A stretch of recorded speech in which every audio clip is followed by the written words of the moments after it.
उथड़ी ही कुंवारी छोकरी हुई का उनकी शादी पई थे कुंवार जी कारी मुफ्ती साहब के बुधायो साईं कारी मोहम्मद हसन सिकंदरी साहब जी को में शादी पई थे उन छा कयो काफर में रसम होंदी मथे ते कुटी जो थालो खणी औलीदास वनी पुत खे खाराए पोका पुठिया खे ठपींदी हुई का बूथ खे हणदी हस पर का हुनन में एक मोमन्याणी पैदा थी चे की खाइंदो जदे मुजी शादी थी मां पीरन जे पीर खे घुराई दसे उस कुठिया जो थाल कुंवार खे पंज पुत खे खारा तुंहिंजो निकाह कबूल पुत खे चयई पुत ही उखा हाणे पुत कीअं खाईंदो बगदाद ॾे मुंहुं करे चए थी ओ पीरन जा पीर ओ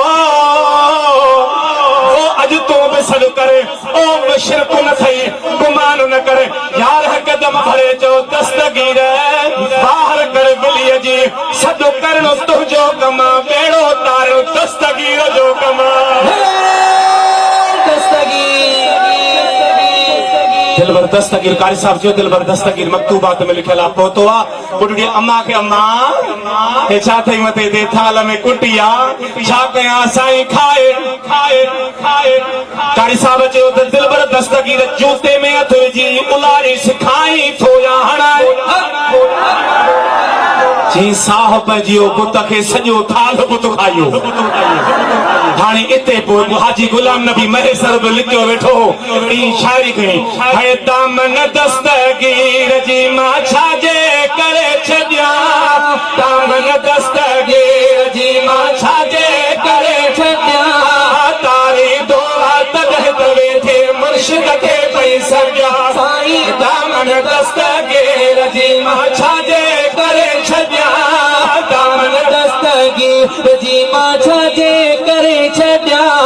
तारी दुआ तॾहिं त वेठे मुर्शिद खे पई सॼा साईं दामन दस्तगीर हिंदियाणीअ जे काज जो थो बि कया किसो हिंदियाणीअ जे काज जो थो बि कया किसो साईं ॾाढो मज़मून भलो आहे ॿुधी ॾिसो मिलिया अथ में लफ़्ज़ इहे लाड़ काणे मंझा साईं दामन दस्तगीर जी मां छाजे करे छॾियां तारी दुआ तॾहिं त वेठी मुर्शिद खे पई सॼा साईं दामन दस्तगीर जी काज वारनि कुंवार खे हुई कुटे खणाई कुटी ओ काज वारनि कुंवार खे हुई कुटे खणाई कुटी हा वञी खाराए पुत खे शादी न छुटी हो चयई त इहो कीअं खाईंदो हो चयई त इहो कीअं खाईंदो ॾेई मुंहुं खे ॾिसां साईं दामन दस्तगीर जी मां छाजे करे छॾियां तारी दुआ तॾहिं त वेठी हादीअ खे पई सॼा साईं दामन दस्तगीर जी मिटीअ मझावा ठाही हलबो तो सो कीअं खाईंदो मानी हो मिटीअ मझावा ठाही हलबो तो सो कीअं खाईंदो मानी अदा ईअं कंदे उन जगह ते आयुम अब्दुल कादिर जानी ईअं कंदे उन ते अब्दुल कादिर जानी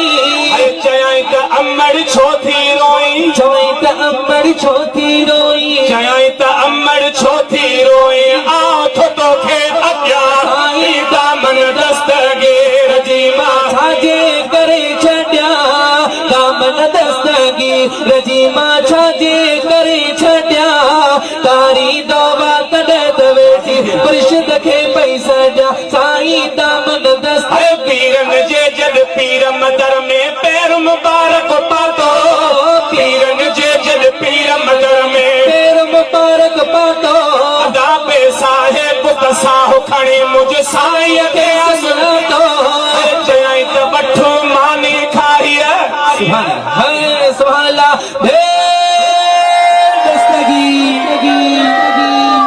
दिलबर दस्तगीर चयोसि ओ पुत अचे मानी खाई खणी माथो ॾिया साईं दामन दस्तगीर जी हेॾी कर्म करामत वारी कन टीम जो कहाणी है मां बि महेसर शहर लिखे सिकम खे सवारी कुठल कुकुड़ जह बीहर जारियो हड़ई मेराए हदिया साईं लामन हो